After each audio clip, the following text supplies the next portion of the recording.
근데 하나님이 이 사람을 지으실 때 또 남자와 여자로 지으셨대요. 원래는 하나님께서 어떻게 했습니까? 처음에는 남자만 만들었죠. 자, 창세기 2장 오늘 18절부터 25절까지 2장 18절부터 25절 이제 오늘 하나님이 가정을 세우신 목적인데 여기 한번 같이 읽겠습니다. 여호와 하나님이 이르시되 사람이 혼자 사는 것이 좋지 못하니 내가 그를 위하여 돕는 배필을 지으리라 하시니라. 여호와 하나님이 흙으로 각종 들짐승과 공중의 각종 새를 지으시고 아담이 무엇이라고 부르나 보시려고 그것들을 그에게로 이끌어 가시니 아담이 각 생물을 부르는 것이 곧 그 이름이 되었더라. 아담이 모든 가축과 공중의 새와 들의 모든 짐승에게 이름을 주니라. 아담이 돕는 배필이 없으므로 여호와 하나님이 아담을 깊이 잠들게 하시니 잠들매 그가 그 갈빗대 하나를 취하고 살로 대신 채우시고 여호와 하나님이 아담에게서 취하신 그 갈빗대로 여자를 만드시고 그를 아담에게로 이끌어 오시니 아담이 이르되 이는 내 뼈 중에 뼈요 내 살 중에 살이라. 이것을 남자에게서 취하였은즉 여자라 부르리라 하니라. 이러므로 남자가 부모를 떠나 그의 아내와 합하여 둘이 한 몸을 이룰지로다. 아담과 그의 아내 두 사람이 벌거벗었으나 부끄러워하지 아니하니라. 아멘. 네, 이제 여기 보면 하나님께서 어떻게 가정을 만드셨는가 이제 그 과정이 나와 있어요. 하나님이 먼저 이제 아담을 만들었잖아요. 아담이란 말은 사람이라는 그런 뜻이에요. 여자는 사람이 아닙니다. 성경에 보면 아담이란 원래 이 의미가 사람이란 그런 뜻, 사람. 우리가 이제 아담과 하와, 아담과 이브 그런 말 하잖아요. 근데 이제 아담을 지으셨는데 에덴 동산도 만들어주고 다 이렇게 했지만 어떻게 돼요? 혼자 있으니까 어떻게 돼요? 좋지 못했어요. 외로운 거예요. 그래서 하나님이 안 되겠다 해서 아담을 잠들게 하셔요. 우리 그냥 수면제를 먹여가지고 잠들게 하는 그게 아니고 하나님께서 어떤 외과적인 수술할 때 마취를 한 것처럼 그렇게 하나님의 능력으로 이제 잠을 들게 했어요. 그래가지고 갈빗대 하나를 취하여서 거의 대신 살로 채우시고 여자를 만들었다. 뭐 어떤 사람들이 웃으려고 그러잖아요. 여자들이 남자보다 훨씬 더 이쁘게 생겼다고.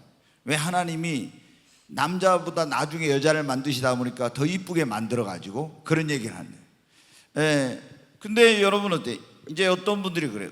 뭐 갈빗대 하나를 취해서 만들었으니까 이분들이 우리 인간의 남자는 갈빗대 하나가 부족할 거다 해가지고 갈빗대를 조사해 봤어요.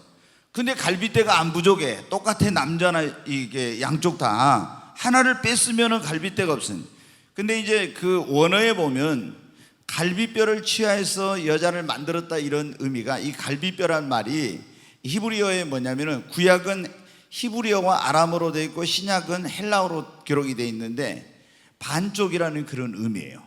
그러니까 여자를 만드는 갈빗대 그냥 하나 빼가지고 이렇게 만든 게 아니라 하나님께서 이 여자를 만드는데 갈빗뼈 하나를 뺐다는 의미는 그 사람의 반을 취해서 여자를 만들었다는 이런 의미가 될 수 있어요. 그래서 우리가 여러분 어떻게 돼요? 남자들이 여자를 막 무시하고 어떤 사람은 굉장히 막 지금은 이제 그런 게 많이 바뀌었죠. 지금은 저도 우리 집에서 우리 집사람이 하나님 다음으로 무섭습니다.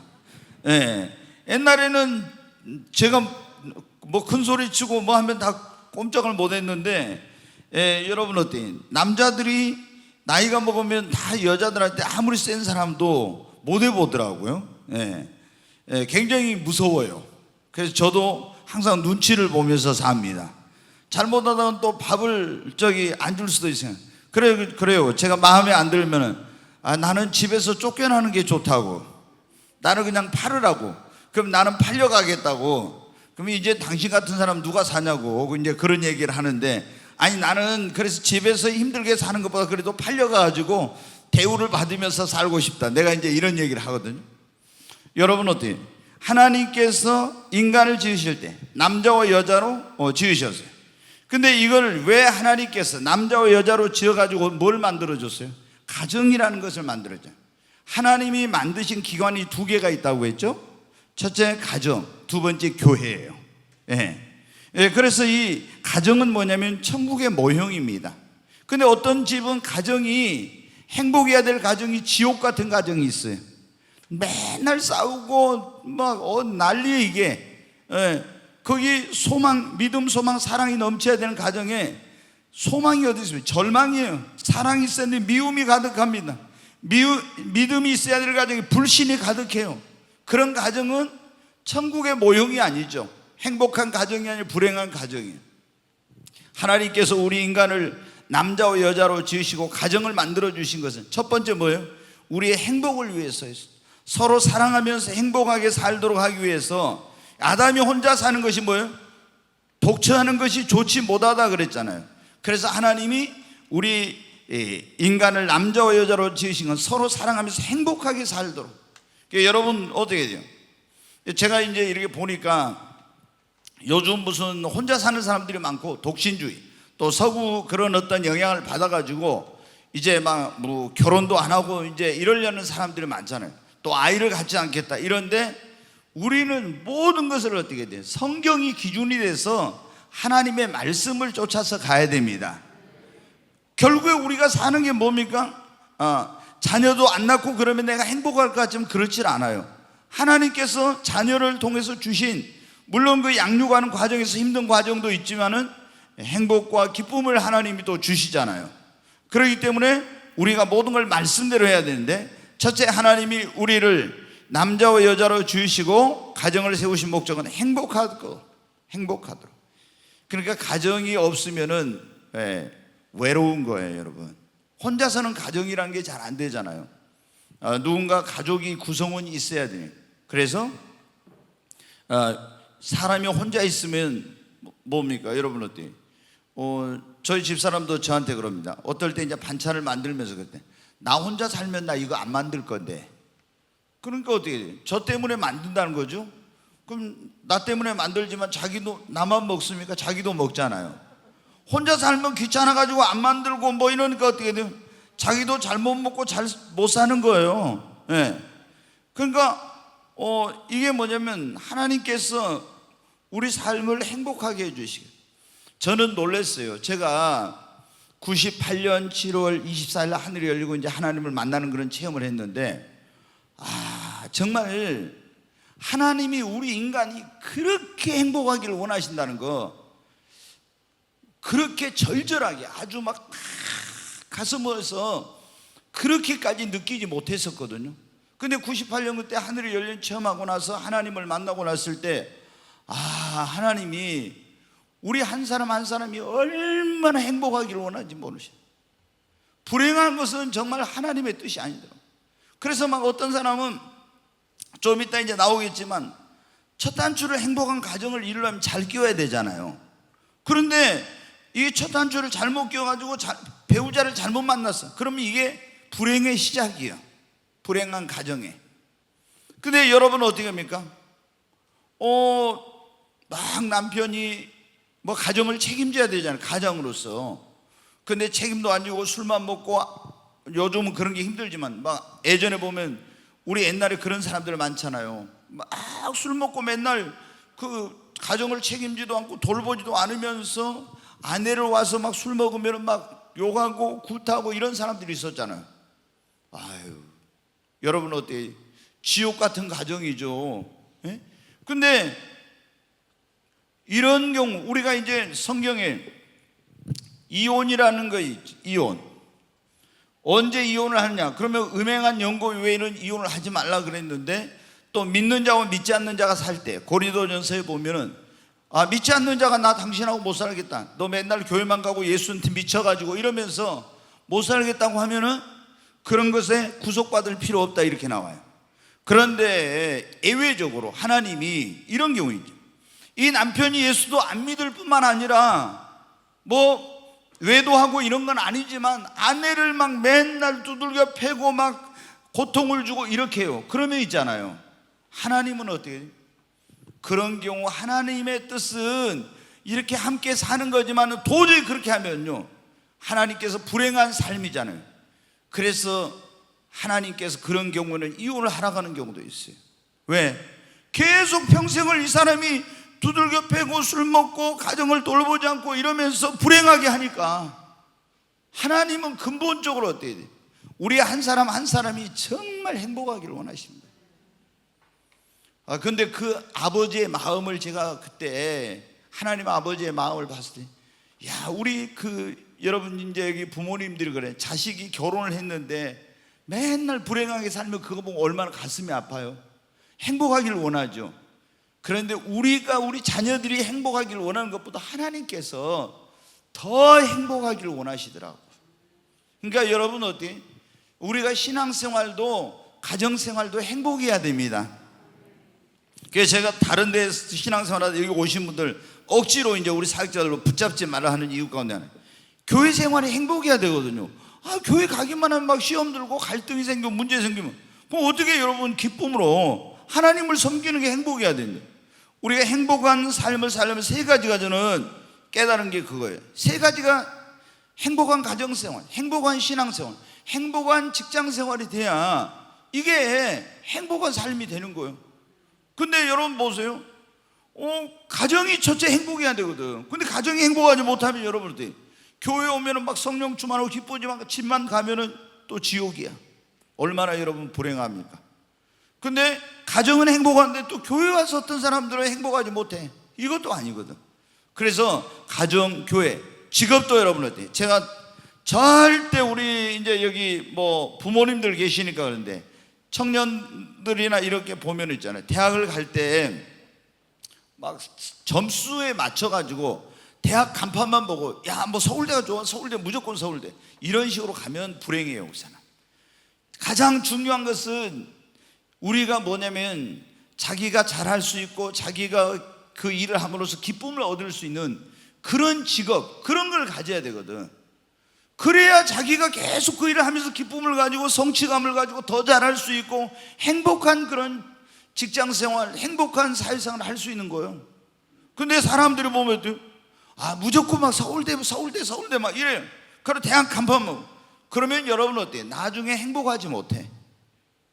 그러니까 우리가 행복한 인생을 사는 게 하나님의 뜻인데, 그러니까 여러분이 자녀들 또 손주들이 대학 간다고 할 때 야, 뭐 간판만 보고 어디 가라 이렇게 하지 마라. 기도 많이 하고 정말 이 사람이 이 아이가 좋아하는 그런 어떤 행복해 할 수 있는 그런 일을 하도록 해야 됩니다. 그렇지 않으면 계속 직장 다니면서 내가 안 맞는 게 왜 적성에도 안 맞는 이거 해가지고 하면서 계속 그런 힘든 시간을 보내잖아요. 자, 가정을 세우신 두 번째 목적이 뭐냐? 창세기 2장 20절에 같이 한번 읽겠습니다. 아담이 모든 가축과 공중의 새와 들의 모든 짐승에게 이름을 주니라. 아담이 돕는 배필이 없으므로. 여기 보면 하나님이 이 뭐를 하기 위해서 인간을 지은? 서로 돕고 살라고. 돕는 배필이 없어. 인간은 여러분 혼자서 불완전하잖아요. 그래서 사람 인자 제가 이런 말씀드리죠. 이렇게 보면 사람 인자 큰 획이 있고 밑에 이게 받치는 게 있는데, 저는 이제 이게 남자다. 큰 획이 밑에서 받쳐주는 게 뭐냐면 여자예요. 사람 인자가 이게 바로 서 있으나 밑에 안 받쳐주면 이게 푹 쓰러져 버려요. 이게 사람이 사람다운 구실을 하고 온전한 인간으로서의 그런 삶을 살려면은 결혼을 해가지고 이 부부가 서로 부족한 것을 채워주고 도와주면서 사는 거예요.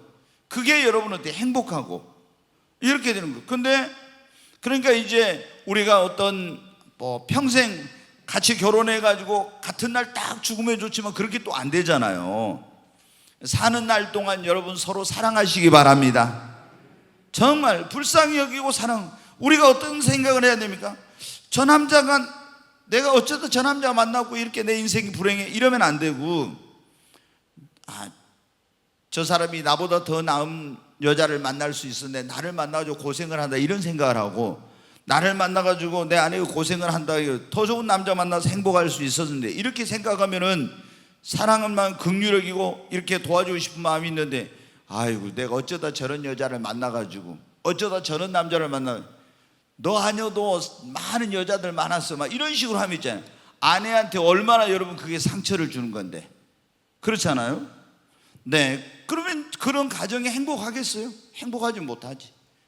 우리가 여러분 어때 이 가정이라는 것은 서로 도우면서 사는 거예요. 서로. 그래야지 가정이 어떻게 돼요? 뭐 어떤 사람은 남편이 자기 손가락도 안 하고 있잖아요. 아내를 막 종처럼 부리는 사람들이 있어. 그리고 아내한테 반말 칙칙 하면서 뭐 아내를 막 그냥 너무 우습게 하는 이런 사람들이 있어요. 이건 여러분 어떻게 돼요? 그 인격 대 인격의 만남인데 그렇게 해가지고 어떻게 행복한 가정이 이루어집니까? 제가 지난번에도 그런 말씀드렸지만 어디 남편이 어디 갔다 왔으면 집에 왔으면은 아내가 밥을 먹었는지 점심시간이 지나고 저녁 시간 지났으면 그냥 밥 차려주면 밥 먹었냐 안 먹었냐 물어보다 안 하고 자기 밥만 먹고, 이건 여러분 어때요? 이게 사람의 이게 근본이 그 문제가 있는 거예요. 그렇잖아요. 어떻게 자기만 아내가 밥 먹었는지 안 먹었는지도 안 물어보고 자기만 주는 대로 막 먹어. 그러니까 제가 아는 어떤 여자 전도사님 딸이 공부도 아주 잘해. 그래서 서울대 대학원 다니다가 휴학을 했는데 어디 이제 서울에 좋은 곳에 세무서에 이제 직장에 다니고 있어요. 근데 예전에 이제 저한테 뭐 결혼 문제로 이제 상담을 하기 전화를 한번 했더라고. 그 어머니 그 아는 목사님이. 그래서 제가 별로다고 했는데 어떤 목사님 아들하고 이제 결혼을 한 거예요.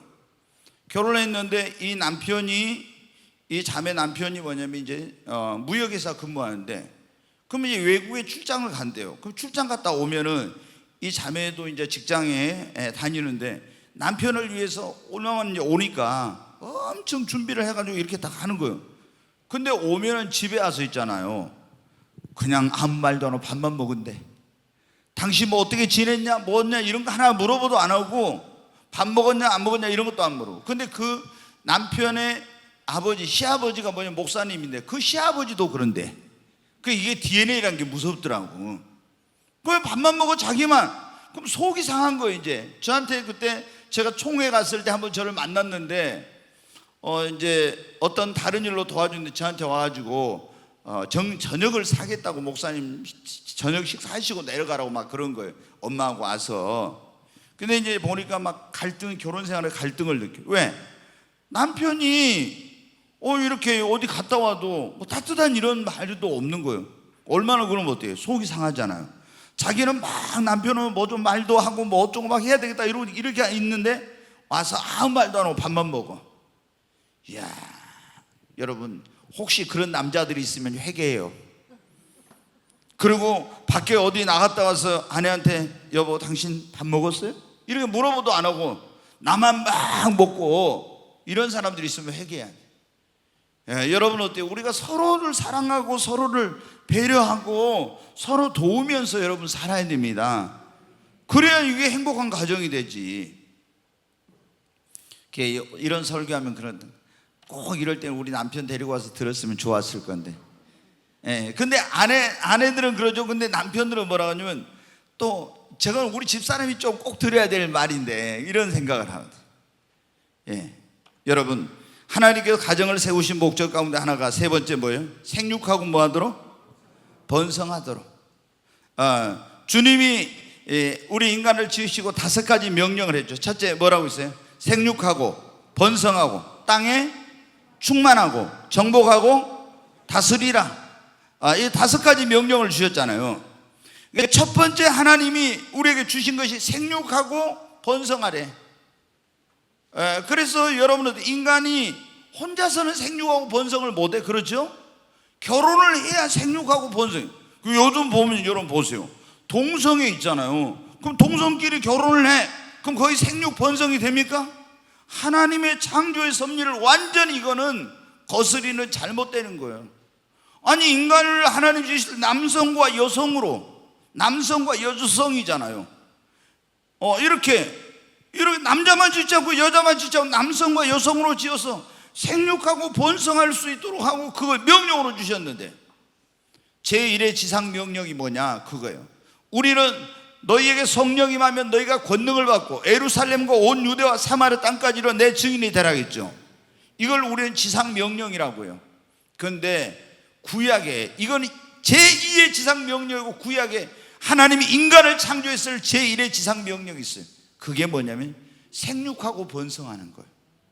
그러니까 결혼을 안 하겠다, 또 혹은 결혼을 해도 자녀를 안 낳겠다, 이거는 하나님의 창조의 섭리를 거스르는 거예요. 절대 행복하지 못합니다. 그 가정은. 왜? 하나님이 생육하고 번성하라고 했는데. 제가 이걸 평신도 때 가르쳐 줬으면 아이를 그래도 몇 명은 낳았을 건데, 그걸 모르니까 한 명 낳기 딱 하니까 어떻게 돼요? 딱 한 명만 낳았어요. 그래가지고 지금까지 몇십 년 동안 후회해요. 저희 집사람은 후회 안 한다고 해. 뭐 아이 키우기도 힘들고 뭐 한데 주일하려고 했으면 애가 몇 명이 얼마나. 근데 하나님이 다 이거 도우시니까 문제 없는데, 이 제가 보니까 하나 낳고 계속 후회하는 거예요. 그래도 2명 3명은 낳았어야 되는데 앞으로 많이 낳아요. 알았죠? 예. 우리 현웅이 결혼하면 몇 명 낳을 거야? 예? 아유, 산하 제한하지 말고 막 낳아. 결혼할 사람 물어봐. 당신 나 좋아하냐고, 나하고 결혼할 거냐고. 그래가지고 하고 싶다고 그러면 나는 주님의 지상 제1의 명령을 순종해야 하니까 우리 가정에 산하 제한은 없습니다. 그래. 어떻게 뭐 자녀 키우고 먹고 살 거야? 아니 이제는 아이 안 나니까 나라에서 다 책임져 준다 하잖아. 이제 하면서. 여러분 어때?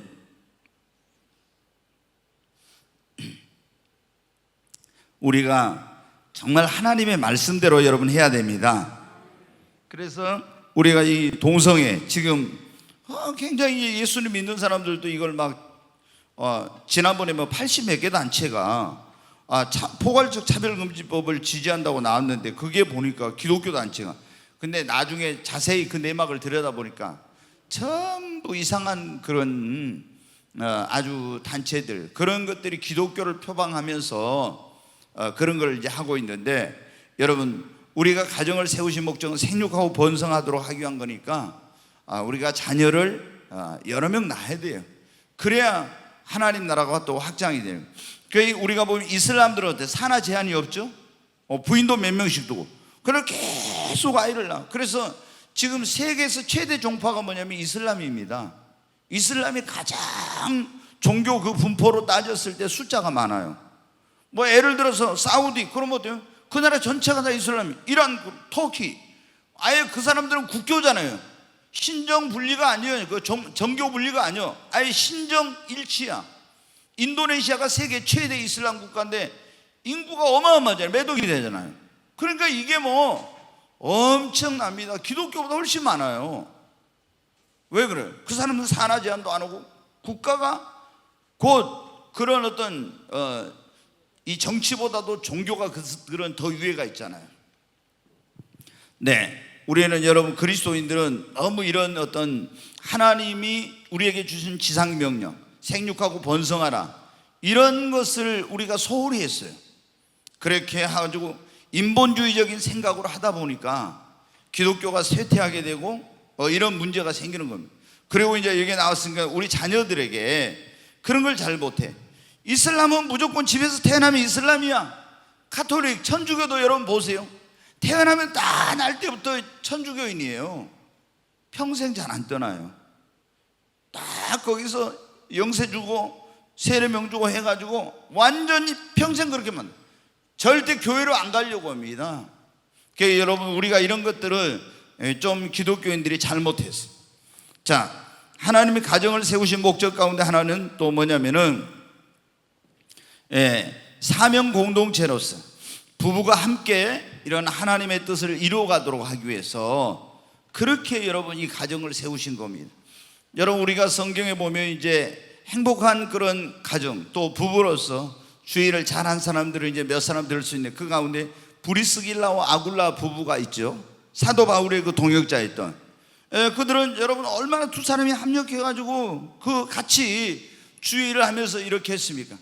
여러분 우리가 주의를 하려고도 보십시오. 자, 여기 우리 권사님들이나 집사님들 가운데 남편이 예수님 안 믿거나 교회를 억지로 나오긴 하지만 믿음이 없는 그런 분들 봐요.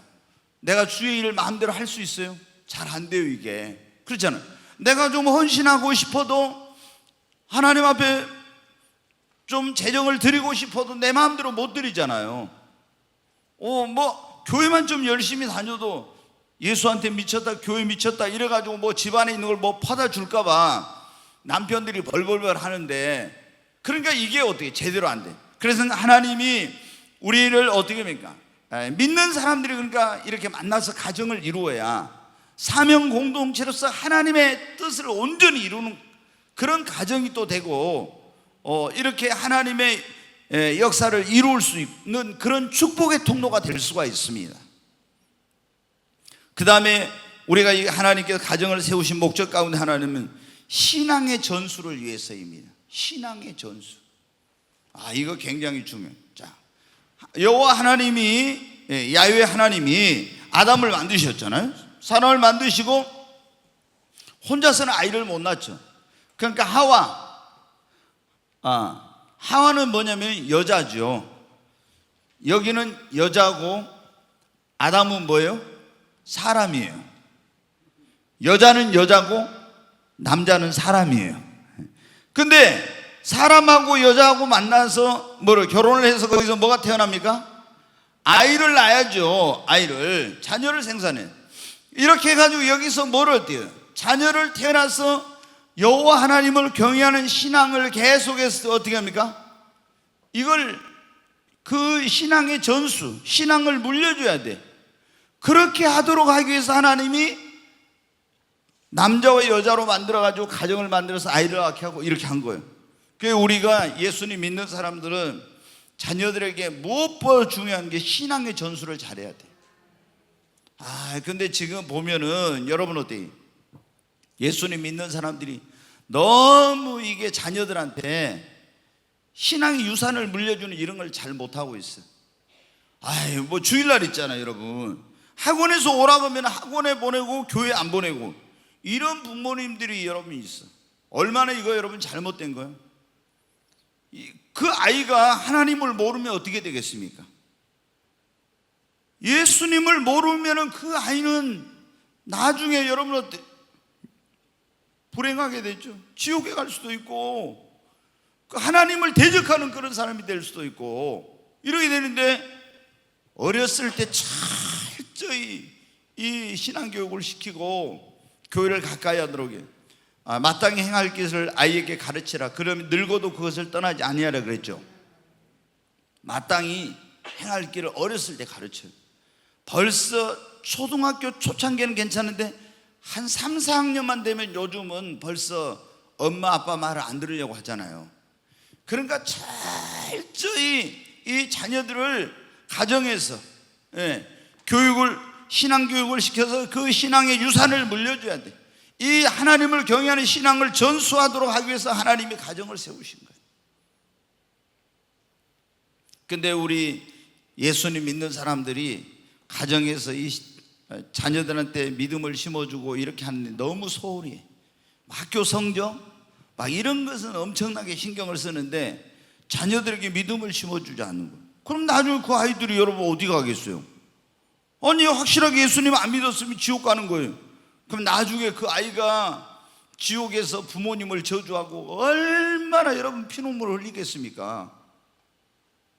근데 보면은 이 부모님들이 그런 책임을 다하려고 하질 않아. 너무 막 세상적으로만 좀 잘되고 학교에서 공부 잘하고 좀 뭐 어떤 좋은 직장 들어가고 뭐 또 다른 거 잘하고 이러면은요, 그런 걸 자랑스러워요.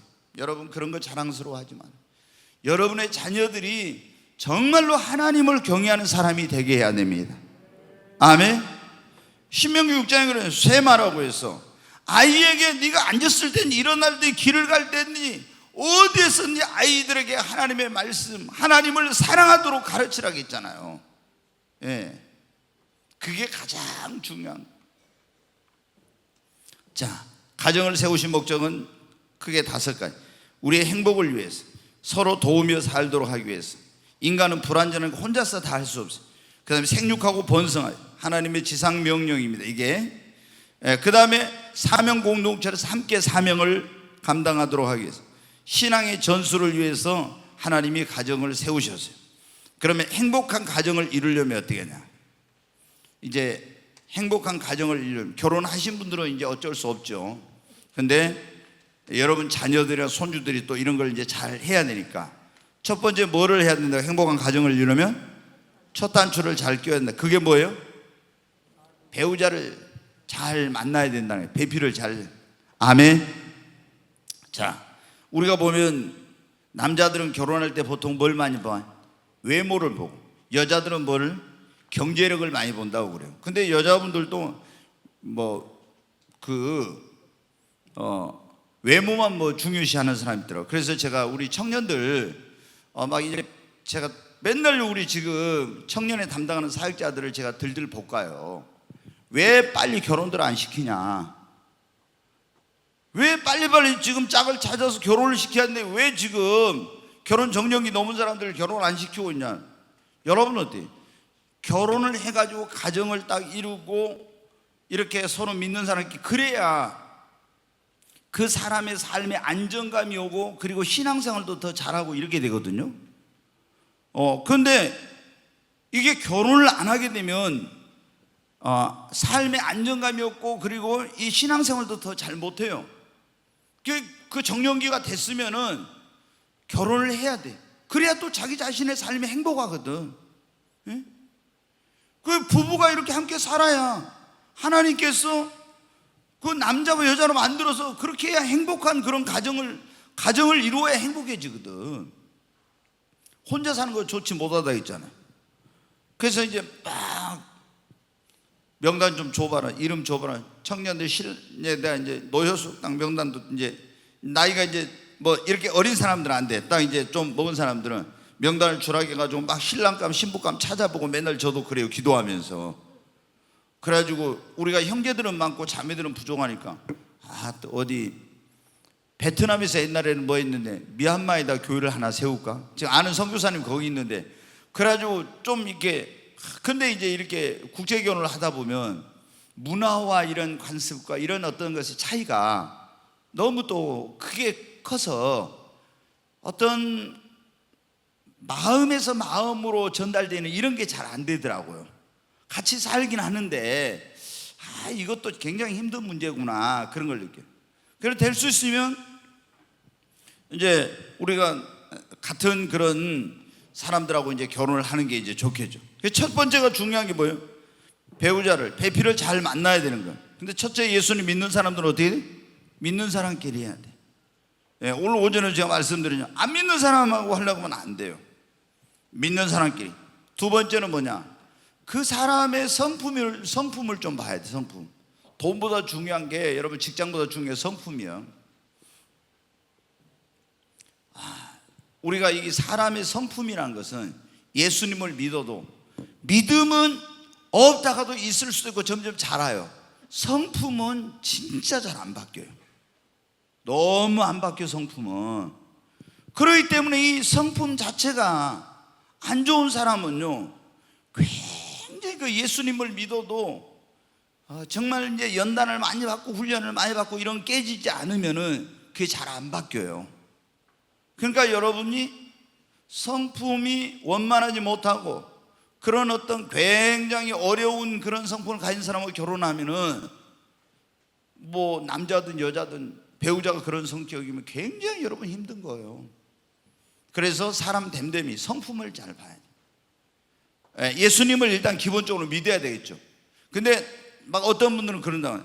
나는 믿음 하나만 보고 결혼한대요. 믿음 하나만 보고 결혼했다가 큰 코 다쳐요. 믿음은 좋은데 꼬라지가 보통이 아니야. 그러면 얼마나 힘든데. 그러니까 믿음만 있다고 되는 게 아니에요. 믿음, 성품, 그 다음에 비전, 또 이 사람이 어떤 그 남자들 이런 경우에 책임감이 있는지, 그리고 정말 내가 사랑할 수 있는 사람이지, 또 우리가 결혼 생활을 하면 건강이나 그 다음에 경제력이라든가 이런 걸 등등을 다 봐야 돼요, 여러분. 그래서 제가 그래요. 누굴 결혼 상대자 이렇게 하려고 하면 있잖아요. 그냥 물어봐요. 아주 솔직하게. 학교 어디 나왔어요? 그 다음에 직장 어디다, 월급 얼마 받아요? 집은 준비됐어요? 다 물어봤네요, 솔직히. 실제적이니까 이거는 딱 그렇게 물어봐. 그래가지고 이렇게 결혼을 해야지. 결혼은 현실이거든. 어디 저기 에덴 동산에 지금 가서 사는 게 아니니까. 그래서 이렇게 하는데 여러분 어떻게? 아주 구체적으로 이제 우리가 이렇게 해서 믿는 자, 성품을 봐야 비전이 있는지, 그리고 나하고 같이 공유할 수 있는 비전이, 정말 가정에 대해서 그리고 자녀들에 대해서 양육에 대해서 이런 어떤 모든 걸 책임지려고 하는 책임감이 있는지. 여러분, 책임감이 없으면 굉장히 힘듭니다. 특히 남편이 책임감이 없으면요, 아내들이 얼마나 힘든지 몰라. 예. 내 몸이 부서져도 내가 처자식 책임지겠다 이런 마음이 있어야 되거든. 그게 없으면은 굉장히 아내 된 사람이 너무 여러분 힘들어, 생활할 때. 그 다음에 정말 이제 우리가 사랑이 있어야 되겠죠. 예. 그래, 사랑할 수 있는 마음이 있어야 돼. 건강한지. 예. 어떤 하나님이 특별한 경우에는 건강하지 못한 사람도 결혼하라고 할 수 있어요. 그러나 그런 게 없을 때는 분명히 건강에 대한 걸 체크를 해야 돼요. 예.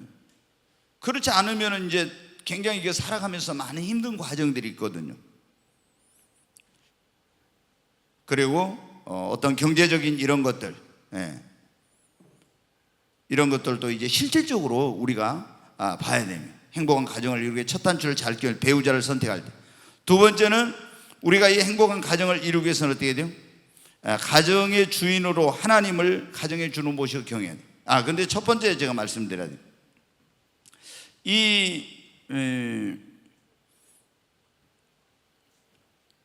우리가 배우자를 선택하는 데 있어서는 여러분 자녀들이나 이런 경우 있어서도 기도를 정말로 많이 해야 됩니다. 기도를 많이 하고 하나님께서 정말 이제 우리 청년들은 합당한 그런 배우자를 만나서, 하나님이 예비해 놓은 그런 사람을 만나서 이삭이 리브가를 만난 것처럼 이렇게 배우자를 만날 수 있도록 이렇게 하나님께 기도해요. 이삭이 여러분 보면 어떻게 돼요? 중매 결혼이잖아요. 야곱은 연애 결혼이야. 근데 연애해가지고 자기가 좋아하는 사람 했지만 엄청 그 과정이 고통스러웠어요. 근데 그 아버지 이삭은 어떻게 했어요? 그 아버지 아브라함이 종을 하란 땅에 보내가지고 이제 며느리감을 데려오는데 어떻게 돼요? 그 종도 경건에 기도해가지고 하나님께서 그 과정을 다 인도해가지고 순전하게 만나서 딱 해가지고 이렇게 데려와서 결혼해가지고 여러분 행복한 가정을 이루었잖아요. 그러니까 우리가 이런 모든 것들을 성경에 보면 잠언에 그러면 집과 재물은 조상에게서 상속하거니와 슬기로운 아내는 여호와께로 말미암느니라. 집과 재물은 조상이 물려줄 수 있어요. 그러나 슬기로운 아내는 하나님께로부터, 그 좋은 이제 남자들에게 한 거지만 여자들에게 한다고 하면 돼요. 집과 재물은 조상이 줄 수 있지만은, 부모님이 줄 수 있지만은 좋은 배우자는 하나님이 주신다는 거예요. 그러니까 얼마나 그걸 기도를 많이 해야 되겠어요. 저도 제가 신혼여행 갔다 와서 후회했어요. 왜? 아니, 기도를 안 해보고 내가 결혼을 하기로 했거든. 그러니까 신혼여행 딱 갔다 왔는데 이불을 개가지고 이불장에 넣었는데, 저는 성격이 칼 같은 사람이에요. 군대에 갔다 오신 분들 알죠? 뭐 지금 추미애 장관 아들이 군대에서 뭐 황제 휴가를 나왔네 해가지고 난리인데, 군대 가면 이 관물 정렬한 게 있어요. 각을 탁탁 쳐서 탁탁 해야 되거든요. 저는 성격이 완벽주의니까 그런 착착착 하고, 책도 꼽아져 있어야 할 자리가 제대로 딱 꼽아져 있고 모든 물건이 있어야 딱 있어요. 그래서 저희 집에 이제 제가 우선 얘기했네. 신발을 벗을 때도 있잖아요. 저는 항상 딱 이렇게 해요. 그래서 저희 집 사람은 쓰리발이 이렇게 벗어나. 그러면 아니 여보, 왜 쓰리발이 이렇게 나? 그게 무슨 상관이에요? 아무 상관없대. 나는 이게 틀어져 있으면 내 마음이 불편해. 그러니까 이렇게 딱 맞춰놔. 그럼 어디 갔다 와 틀어졌잖아요. 제가 그럼 이렇게 딱 맞춰놔. 그럼 우리 집사람은 갔다 와서 이렇게 해요. 근데 어떻게 해? 안 싸워. 우리는 내가 싸워서 이길 수도 없고, 아니 그냥 내 멋대로 사는데 왜요? 이렇게 하거든. 그게 우리 집사람은 그냥 내가 근데 막 맞춰, 당신 이렇게 막 왜 안 했어? 하면 어떻게 돼요? 부부싸움 나고 행복하지 못하겠잖아요. 왜? 성격이 그런데. 근데 처음에 내가 아니 신혼여행 갔다 와서 이불을 딱 해가지고 딱 넣었는데 보니까 대충 해가지고 설렁설렁해 딱 넣는 거예요. 아유, 이제 그때서 제가 정신이 든 거예요. 아니, 그때 이런 설교를 들어본 적도 없고 뭐 어떻게 배우자를 잘 선택해야 한다 이런 설교를 들어본 적이 없어요. 제가 교회를 옮겨가지고 원래 다니던 교회에서 구원의 확신이 없이 다니다가 이제 다른 분을 만나서 예수님을 영접하고 구원을 받는데 그 교회에 가니까 이제 재미가 없는 거예요. 그래서 교회를 옮겼어요. 그래서 옮긴 교회에서 우리 집사람을 만났어. 근데 내가 그때 좀 홀렸어요. 아니, 내가 가니까 제가 그때는 정말 좀 잘생겨가지고 제 외모를 보고 좋아하는 자매들도 있었는데, 관심이 많은 자매들이 딱 있었는데, 그 교회는 그때 어떻게 했냐면 예수님 믿었다 영접했다 하면 나와서 간증을 하라고 해요. 그럼 제가 이제 간증을 했죠. 간증을 했더니 사람들이 감동을 받은 거야. 저 사람이 이렇게 하고 예수님을 진짜 영접했구나. 그러니까 처녀들 이제 자매님들도 많이 있을 거예요. 그 자매님들이, 거기는 형제들은 별로 없고 자매가 많은 데인데 이제 제가 결혼 정년기에 있는 사람이니까 저에 대해서 관심이 많이 있는 거예요. 근데 우리 집사람이 저를 먼저 찜했어요. 그럼 형제님 한번 만나자 해가지고 제가 나가서 2번 만나고 결혼하자고 한 거예요. 내가 기도도 안 해보고. 그럼 나중에 어떻게 돼요? 왜 내가 그때 기도도 안 해보고 뭔가 좀 이게 갑자기 이게 어떻게 된 거야? 그래가지고 그거 보고 내가 이제 큰일 났구나 이런 생각이 들더라고요. 근데 이제 저는 굉장히 완벽주의고 저희 집사람은 그러지 않았는데 나중에 하나님이 이걸 다 바꾸시더라고요. 바꾸어. 저는 더 털털해지고 저희 집사람은 더 꼼꼼하고. 우리 집사람이요, 성격이 어떤 건 털털한데 어떤 건 얼마나 완벽하고 철저한지 몰라. 정말 철저하거든요. 그래서 제가 이제 이렇게 살아보니까 하나님께서 서로 부족한 거, 그러니까 이제 성격은 우리가 반대인 게 좋다 하잖아요. 둘이 다 빠른 사람끼리 살아봐요. 그러면 어떻게 돼요? 둘이 다 느린 사람끼리, 성질 급한 사람끼리 살아봐요. 그럼 난리 나죠. 한 사람은 좀 빠르고 한 사람은 느리고, 이래야 서로 맞죠. 그러잖아요. 근데 우리 집사람하고 저도 이렇게 이제 하면서 더 맞춰지는 거예요. 여러분 어떻게 돼요? 우리가 중요한 거, 배우자를 선택할 때 딱 이렇게 살다 보니까 안 맞아. 그러면 어때요? 이런 생각이 드는 거예요. 내가 그때 기도하고 하나님의 응답을 받아가지고 했으면 이 사람이 하나님이 나에게 주신 배필이다, 이런 확신과 믿음을 가지고 서로 더 노력하면서 잘 맞춰서 살아야 돼, 이런 생각을 하는데 내가 그때 기도도 안 해보고 이렇게 했는데 잘못 만난 거 아니야? 이런 생각이 드는 거예요 이제. 그러면 여러분 어떻게 돼요? 행복한 가정을 이루는데 그게 어려움이 될 수도 있어요. 그러니까 꼭 우리 청년들은 기도 많이 하고 하나님께 확실한 응답을 받고, 여러분 자녀들도 마찬가지. 자녀들도. 제 아들 얘기 전에 했지만은, 우리 집사람이 지금 며느리를 좋아했었는가 어쨌는가 해가지고 저한테 와서, 아들이 이제 서울에 가서 대학원을 다니니까 이제 신학대학원이 여성들이 거기 선교사들 갔다 온 사람도 많고 하니까 우리 집사람이 좀 불안한 거예요. 저도 불안하고, 이게 거기서 또 이게 좀 신앙이 잘 안 맞은 그런 사람 만나면 어떠나, 이런 생각이. 여기서 우리가 다 이제 교회 안에 있는 자매들은 대충 이제 좀 알잖아요. 근데 그거 잘 모르는데 어떻게 하지? 근데 저희 집사람이 오늘 나와서 저한테 이제 그런 거예요. 우리 선미, 우리 지훈이하고 뭐 하면 어떻겠냐고 그래요. 그래서 나는 한 번도 생각을 해본 적이 없어요. 진짜로. 그래서 내가 뭐 맞을까? 그러니까 자기는 마음에 든다고 그러더라고. 그래서 이제 제가 그럼 한번 기도를 해보자. 그래가지고 하나님 앞에 기도를 했더니 주님이 이제 저한테 그러신 거예요. 애교가 부족한 것 말고는 다 잘 맞다 그래요. 나는 우리 며느리가 애교가 있는지 없는지를 몰랐어요. 그런데 애교가 부족한 것 외에는 다 잘 맞다 그래요. 그래서 내가 우리 지금 부목사님 사모님한테, 오사모님한테 물어요. 선미 애교가 좀 없어요? 그랬더니 애교가 진짜 없대요. 그래요? 그래가지고 이제 뭐 아들한테 이제 우리가 노크를 했죠. 아들아 뭐 이렇게 하냐 하니까 별로 우리 아들이 안 좋아하는 스타일이었어요.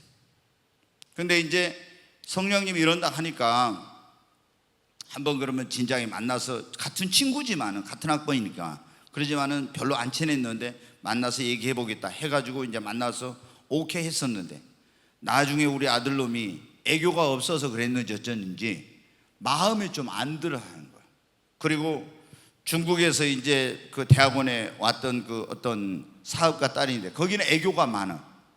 그러니까 우리 아들놈이 대학원에서 이제 학생회장을 하는데 거기 막 애교가 많고 막 이렇게 하니까 아들놈이 그 마음이 싹 그리 움직여가지고는 지금 며느리하고 안 한다고 그런 거예요. 그래서 이제 이거 어떻게 합니까? 야, 참 힘들더라고. 그래 이제 하나님께 기도했는데 하나님께서 제가 이제 그 또 대만에서 공부하러 온 아이는 이제 기도해 보니까 사명자도 아니고 하나님께서 아니더라고요. 아들한테 말해도 아들은 소용이 없고. 근데 시간이 지나니까 하나님이 그 마음을 바꿔가지고 이제 다시 그 결혼을 하게 했는데 이게 뭐냐면 우리가 배우자를 선택할 때 내 생각대로 내가 그냥 육신적으로 내가 어떤 이 인간의 생각으로 마음에 드니까 이렇게 하면 안 돼요. 이제 우리 아들이 근데 저한테 한번 그런 거예요. 내가 어떤 그 우리 청년 가운데 둘이 결혼을 한 사람이 있는데 막 그 집안일 때문에 굉장히 막 그 결혼 생활이 힘드는 거예요 처음에. 그래서 저한테 와서 그렇게 물어보고 아버지, 아버지가 기도해보고 저 사람들 저 형제님이랑 자매님이랑 둘이 잘 맞고 행복하다고 했는데 왜 저렇게 막 힘들어요? 막 그러는 건 나한테. 그래서 제가 그랬죠. 아무리 사람이 천생연분이라 해도 처음에 서로 다른 환경과 이런 모든 과정 속에서 다 자라고 이렇게 했는데 어디 그게 힘들지 않는 게 있겠냐. 근데 하나님이 짝지어 주신 배필은 가면 갈수록 더 잘 맞은다. 근데 하나님이 짝지어 주시지 않은 배필은 지금 아무리 좋아도 가면 갈수록 안 맞고 갈등이 생기고 문제가 생겨. 너 한번 두고 봐라. 그랬더니 어때 돼? 진짜 이제 너무 지금 행복하게 잘 살아요. 그러니까 우리가 배우자를 본인은 물론이고 자녀들 이렇게 할 때 우리 사람의 생각으로 하지 말고 하나님 앞에 기도해야 돼. 그러니까 여러분 어떻게 해요? 여러분 아들이나 딸들이 배우자를 잘못 만나고 불행해 보세요. 부모님의 마음이 하루도 편할 수 없죠. 그렇잖아요. 그래서 막 자녀들이 와서 이혼한다, 못 살겠다 막 이러면서 짐 싸가지고 오겠다 하면 얼마나 힘듭니까 여러분. 그러니까 우리가 그런 자녀들의 행복을 위해서도 행복한 가정을 위해 기도를 많이 해야 돼요. 본인들은 말할 것도 없고. 두 번째로 행복한 가정을 이루려면 하나님을 가정의 주로 모시고 경외해야 되는 거예요. 시편 128편에 보면 그런 말씀이 나와 있죠. 뭐라고 했냐면 여호와를 경외하며 그 도에 행하는 자마다 이와 같이 복을 받는다. 그래서 내 내실에 있는 아내는 내 상에 둘린 자식은 어린 감람나무 같고 내 아내는 결실한 포도나무 같다고. 결실한 포도나무 얼마나 기쁨을 줍니까? 어린 감람나무 같다고. 이게 행복한 가정을. 근데 우리가 하나님을 가정의 주인으로 모시고 하나님을 경외해야 하나님께서 그 가정의 주인 되고 함께해야 그 가정이 행복한 가정이 되는 겁니다. 우리 시편 127편에도 그랬잖아요. 여호와께서 집을 세우지 않으면 세우는 자의 수고 헛되며 여호와께서 그 성을 지키지 않으면 파수꾼의 경사함이 헛사다. 그러면서 자식은 여호와의 주신 기업이요 폐 열매는 그의 상급이로다. 이 자식이 많은 것은 그 장사의 수중에 그 화살통에 화살이 많은 것 같다 이런 말씀을 해요. 근데 거기에 보면 여호와께서 그 집을 세우셔야 돼. 하나님이 그 가정의 주인 되었을 때 그 가정이 행복한 가정이 되는 겁니다. 그래서 우리가 하나님을 가정의 주로 모시고 하나님을 경외해야 돼. 그리고 행복한 가정을 이루려면 뭐가 있어요? 무엇보다 중요한 게 사랑이 있어야 되죠. 사랑. 아무리 돈이 많아도 다 있어도 사랑이 없으면 행복하지 못해요. 여러분 어때요? 이제 연세가 많으신 분들은 어쩔지 모르지만 젊으신 분들은 어때요? 남편이 여러분 아내들에게 좋은 옷도 사주고 맛있는 음식도 사주고 막 집도 좋은 집에 다 해주고, 근데 남편이 나를 사랑하는 마음이 없어. 그러면 이 모든 걸 다 가졌어도 여러분한테 행복하지 못해. 내가 지금 어떤 좋은 환경이 아니지만은 그런 어떤 주거 환경도 그렇고 모든 이런 것들이 넉넉하지 못하지만 진짜로 내 남편이 나를 사랑하고 내 아내가 나를 사랑하면 여러분 어떻게 돼요? 그런 것을 뛰어넘어서 행복할 수 있어요. 근데 모든 게 다 넘쳐도 사랑이 없으면 여러분 어떻게 해요? 행복하지 못하는 거예요. 그 행복한 가정이 넘으면 그 가정에 믿음, 소망, 사랑이 넘쳐야 돼요. 이게 믿음이 있고 소망이 있고 사랑이 있어야지. 근데 전혀 미래에 대한 소망도 없어, 가정이. 그리고 서로에 대한 이 사랑도 없고 또 서로에 대한 믿음이 있어야 되는데, 남편이 아내를 믿지 못하고 아내가 남편을 믿죠. 불신이 있으면 여러분들 어떻게 행복합니까? 그러니까 믿음, 소망, 사랑, 이 세 가지는 항상 있을 것인데 그 중에 제일은 사랑이다, 이런 말씀 있죠, 고린도서 13장에. 근데 여러분 가정에 믿음, 소망, 사랑이 넘치시기를 바랍니다. 이 믿음, 소망, 사랑이 넘쳐야 행복의 웃음꽃이 피는 거예요. 행복에. 믿음도 없고 소망도 없고 사랑이 없는데 어떻게 행복의 웃음꽃이 핍니까? 그래서 정말 우리가 이 행복한 가정을 이루려면은 그 가정에 사랑이 있어야 돼요. 그 다음에 이제 행복한 가정을 이루려면 뭐냐면요, 지혜가 있어요. 지혜. 이 지혜는 성경에 보면 이제 제가 지금 잠언을 계속 하고 있으니까, 이 지혜가 제일이니 뭐를 얻으라? 지혜를 얻으라. 지혜는 금보다 귀하고 은보다 귀하고 진주보다도 귀하다고. 지혜가 제일이니 지혜를. 근데 여러분 어떻게 돼요? 우리가 이 가정에서 행복한 가정을 이루려면은요, 대화의 기술 그리고 관계의 기술이 있어요. 관계를. 그 시부모님하고 며느리가 어때? 관계가 좋아요. 잘해야 돼. 근데 또 이 사이하고 장인 장모님하고도 형제들하고도 이런 뭐 옳게 뭐 신우 누구 뭐 이런 관계성을 어떻게 해야 됩니까? 다 잘해야 되잖아요. 그런데 이 똑똑한데 배운 것도 많고 뭐 이런 건 다 좋은데 지혜가 부족해가지고 말하는 것을 있잖아요. 꼭 잘하다가도 속을 확 한 번씩 긁어버리고 이런 관계를 깨뜨리는 이런 식으로 말을 해. 어떻게 하면 말을 저렇게 지혜 없이 하지? 그런 게 있잖아요. 그 열심히 잘했는데 그 말 한마디 때문에 관계가 다 깨져. 남편한테도 여러분 어때요? 말을 지혜롭게 해야 되잖아요. 근데 남편한테 직설적으로 막 싸우는, 그러면 여러분 어때요? 그 관계가 깨지고 행복한 관계가 되겠어요? 안 되죠. 그러니까 우리가 어디에 가서든지, 교회 생활도 마찬가지입니다, 여러분. 직장 생활도 마찬가지예요. 제가 주례할 때마다 그런 말을 하는데, 케네디 연구소, 하버드 대학 이런 데서 다 연구한 그게 보면 어떻게 돼요? 성공한 사람들을 어떤 사람들이야? 관계를 잘한 사람들이에요. 그 통계가 나왔어. 그 사람이 뛰어난 능력이나 재능이나 이런 실력 때문에 성공한 사람은 15%고 85%가 인간관계를 잘한다는 거예요. 그리고 지금은 얼마나 우리가 좋은 세상 가운데 있습니까? 자기개발서가 많이 있어요. 그러면 가가지고 대화의 기술, 관계의 기술 이런 책들을 봐가지고 그런 걸 읽고, 왜? 내가 평생 나 혼자 사는 게 아니라 가정에서도 관계, 교회에서도 관계, 직장에서 관계, 사업자의 관계, 이런 모든 관계를 잘해야 되거든. 근데 어떤 사람들은 나는 사람들과 관계를 잘 못해요. 그러면 노력을 해야죠. 그래가지고 그런 못한 것을 내가 개발을 하고 노력해서 변화시키고 이렇게 해야죠. 그런데 관계를 못해. 그럼 관계를 못하면 항상 외로워요, 여러분. 가정에서 행복하지 못할 뿐만 아니라 직장에서도 인정받지 못하고 사람들과 관계를 못하니까 그 다음에 교회 안에서도 어떻게 돼요? 많은 사람이 있는데 내가 다른 사람과 어울리지 못하고 외로운 거예요. 왜? 관계를 못하니까. 그래서 이게 뭐냐면은 다른 말로 하면 관계의 기술, 대화의 기술, 이게 뭐야? 지혜. 그래서 우리 젊은이들 또 사업하는, 제가 오늘 또 새로 오신 분하고 잠깐 얘기를 하면서 그런 얘기를 했어요. 사업을 하는데 사업은 관계를 잘해야 되잖아요.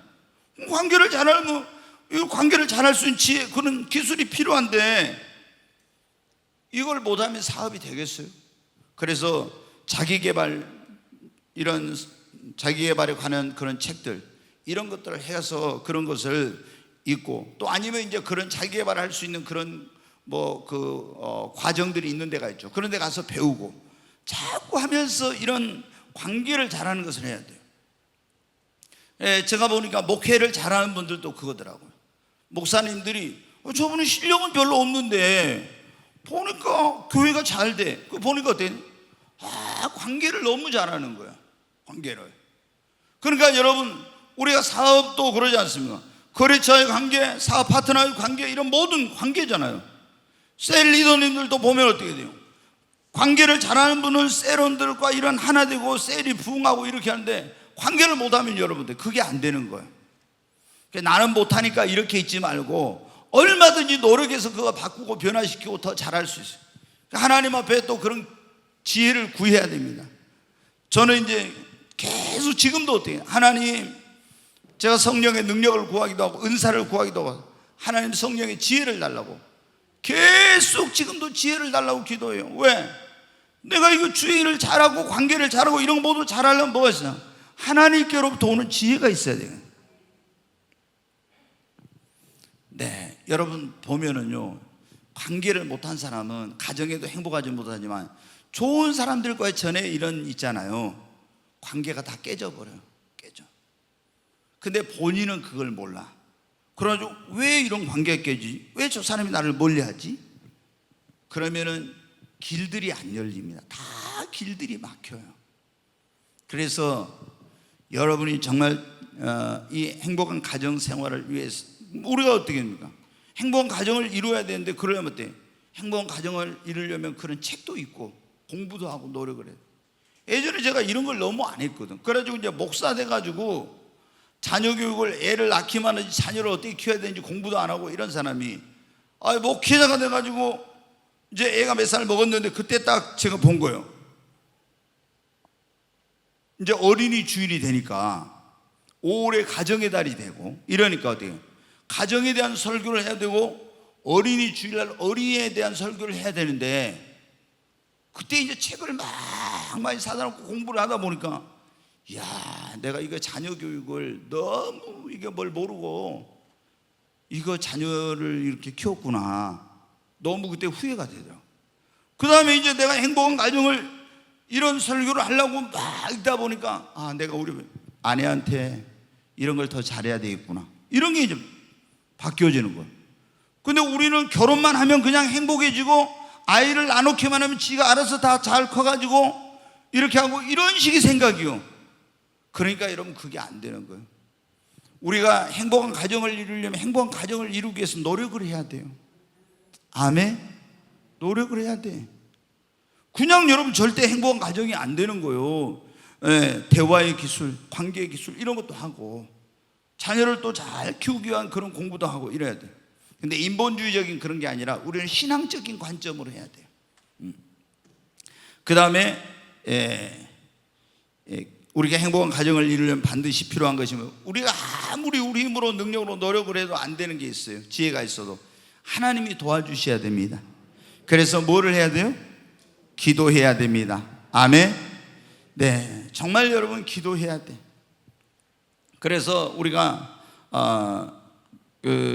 이제 이 가정을 위해서, 행복한 가정이 되기 위해서 이제 이렇게 막 다툼이 있고 문제가 있으면 그렇게 해야 되겠지만, 그렇지 않으면은 우리가 가장 중요한 것이 뭐냐면은 가정에 이런 어떤 것도 내가 먼저 변화돼야 되거든요. 내가 대부분 이제 부부 싸움이나 이런 데서 자기중심적으로 모든 걸 맞춰가지고 하는데 그거 안 되니까 싸움이 일어나고 이러잖아요. 사랑이라는 건 뭐냐? 사랑은 자기의 유익을 굳지 않는 거예요.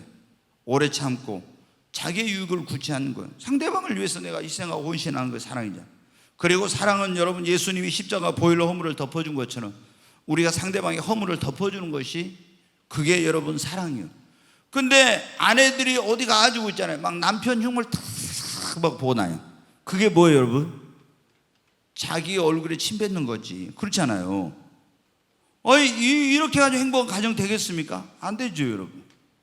그러니까 우리가 우리 힘으로만, 능력으로 안 되니까 가정을 세우고 행복한 가정이 되고, 이거 하나님의 도우심이 있어야 됩니다. 여러분 자녀들이 그런 모든 것도 어떻게 돼요? 하나님께서 도와주셔야 돼요. 제가 오늘 정말 이제 좀 흥미로운 주제를 하려고 했는데, 하나님은 왜 선악과를 만드셨는가, 이걸 하려고 했는데 이거는 다음 주에 해야 될 것 같습니다. 이게 사람들이 그러잖아요. 하나님이 선악과만 안 만들어놨으면 우리가 이 고생할 필요가 없는데 선악과는 왜 만들어가지고 말이에요 이렇게 우리를 고통스럽게 하고 힘들게 하나. 하나님에 대해서 원망불평한 사람들 많거든요. 오늘 이제 이 주제가 좀 중요한 거예요. 왜 하나님 가정을 세우셨는지. 이게 너무 중요하잖아요. 그리고 어떻게 하면 행복한 가정을, 이걸 이제 좀 제가 더 자세히 하려고 하다 보니까 시간이 갔는데, 여러분, 우리가 하나님이 우리를 창조하신 목적도 알아야 바르게 삶을 살 수 있잖아요. 그리고 하나님이 왜 가정을 세우셨는지. 우리 가정을 한번 생각해봐요. 행복한 가정인가? 서로 우리가 도우며 사는지, 또 어떤 사명 공동체로서 이런 사명을 감당하고 신앙의 전수를 하고 있는지.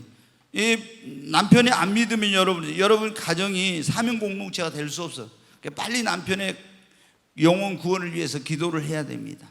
그래야 같이 부부가 같이 힘을 모아 주일도 하고 하나님을 기쁘시게 하는 그런 삶을 살죠. 그리고 우리가 이게 예수님을, 한 사람은 이게 배필을 만날 때, 한 사람은 남자는 이제 예수님 믿고, 아니면 여자는 예수님 안 믿고, 아니면 여자는 예수 믿고 남자는 안 믿는다 이거. 그러면 어떻게 돼요? 믿는 사람과 안 믿는 사람은 같이 멍에를 매지 말라고 한다 했잖아요. 오늘 오전에 제가 말씀. 그러면 여러분 어때요? 팔레스타인에서는 하나의 멍에를 가지고 소 2마리가 쟁기질하는데 이게 서로 다르면 쟁기질을 제대로 할 수 있어요? 못해. 그래서 멍에를 맬 때 믿지 않는 자와 멍에를 같이 매지 말라. 그러면 어떻게 돼요? 예수님 믿는 사람과 안 믿는 사람은 인생관도 다르고 세계관도 다르고 가치관도 다르고 이게 다 달라요. 근데 뭔가 하려고 할 때, 집에서 의논할 때 예수님 믿는 사람과 안 믿는 사람은 어때요? 예수님 믿는 사람은 하나님 중심 이렇게 하는데, 예수 안 믿는 사람은 자기 중심이잖아. 그리고 가치관의 충돌이, 이런 것이 일어나는 거예요. 그냥 행복할 수가 없는 거죠. 그래서 아무리 성품이 좋아도 예수님 안 믿는 사람하고 결혼을 하면은 여러분이 행복한 가정을 이루기 힘들어요. 우리 청년들. 그러니까 반드시 어떻게 돼요? 예수님 믿는 사람은 믿는 사람하고만 결혼을 해야 돼. 그래야지. 뭐 오늘 제가 오전에 말씀, 나는 그 집에 선교사도 들어가서 내가 그 남자 구원하고 집안을 다 구원한다. 여러분이 선교사 안 해도 다른 사람이 다 해요. 괜히 그런 마음에 드니까, 육신적으로 마음에 드니까 그건 생각하지. 예수는 안 믿는 집에서 우상 숭배하고 이렇게 하면 그게 얼마나 큰 어려움. 그러니까 이제 좀 더 이렇게 신앙이 제대로 이제 오랫동안 한 사람들 어때? 결혼할 때, 배우자를 선택할 때 그 집안이 예수님 다 믿나 안 믿나 이런 것도 보는 거예요. 왜? 시아버지 시어머니가 안 믿으면은 또 그분들이 뭐 사회적으로 뭐가 재력도 있고 뭐 쟁쟁하면 할수록 더 힘들어. 얼마나 힘든지 몰라. 그래서 이런 것들을 잘 보고, 남편 될 사람이 예수님을 안 믿어도, 그 부모님이, 시부모님이 안 믿어도 모든 것을 다 중간에서 막아주고 이렇게 방패막이 역할을 할 만큼 그런 게 있는 사람인가 봐야 돼. 아니면 여러분 어때요? 장인 장모님이 어떤 우상숭배 심한데 그 집에 딸 데려와 봐요. 그러면 어떻게 돼요? 얼마나 또 힘든 그런 게 많은지. 그러니까 하나님 앞에 우리가 기도 많이 해야 돼. 우리가 이제 그런 가정들을 다 찾기가 쉽지 않죠. 그러니까 배우자가 확실한 믿음에 서 있는가, 이걸 봐야 돼. 그렇지 않으면은 그런 과정들이 어렵고, 또 이제 우리가 그런 가정에 들어가서 이렇게 살면은 정말 효도를 해야 되거든. 그렇게 해가지고 시부모님을 감동시키고 장인 장모님을 감동시켜가지고 예수님을 믿게 만들어야죠. 그러잖아요. 그런데 예수를 믿는 사람들이 교회는 열심히 가면서 부모님 뭐 어떤 효도도 안 하고 남을 안 하고 지네들끼리만 뭐하고 교회만 열심히 해. 이러면 여러분 어때? 전도가 안 돼. 절대 가족 구원이 이루어지지 않거든. 우리가 정말 하나님이 가정을 세우신 목적은 우리 행복을 위해서, 그리고 서로 도우며 살고 생육하고 번성하고 사명 공동체로서 함께 주님의 사명을 감 신앙을 전수하도록 하기 위한 것입니다. 오늘 이 자리에 오신 우리 모든 분들이 이 땅에서 우리가 사는 동안 가정이 뭐예요? 우리의 삶의 안식처거든요. 그러잖아요. 저는 이제 제가 그런 생각을 해봤어요. 전에 제가 어디 갔다가 이제 끝내겠습니다. 집에 이렇게 오잖아요. 그럼 저는 집안에 오는데 사람이 하나도 없으면요 너무 적적하더라고. 전에 지금은 이제 교회에서 하니까 그런 거 저는 잘 모르는데 집안에 딱 들어갔는데, 그래서 제가 그런 생각을 했어요. 내가 예수님을 안 믿는다 하면 집안에 들어갔을 때 누구 없으면 날마다 술 이따 먹고 아마 그래갖고 들어갔을 것 같아요, 제 생각에. 근데 제가 아는 어떤 전에 목포 여기 전남도 의회에 뭐 의장인가 했던 그분들 다 돈도 많고 뭐 많아요. 근데 와이프가 미국 가 있을 때 어때요? 집에를 안 가고 있잖아요. 아이 공부시킨다고 와이프가 가서 있으니까 날마다 술 먹고 있잖아요. 늦게 들어가. 왜? 집에 가족이 없잖아. 외로우니까. 그러니까 이게 가정이 우리 삶의 안식처예요. 그래서 가정이 어떻게 됩니까? 우리의 삶의 에너지를 공급해 주는 것이고 우리를 회복시켜 주는 장소예요. 그래서 여기 아내들은 뭐 이제 같이 직장 생활하시는 분도 많이 있지만 남편들이 힘들게 이렇게 하고 오면은 그 배려를 많이 하고 그런 어떤 가정에서 새 힘을 얻을 수 있도록 이렇게 해야 됩니다. 아멘.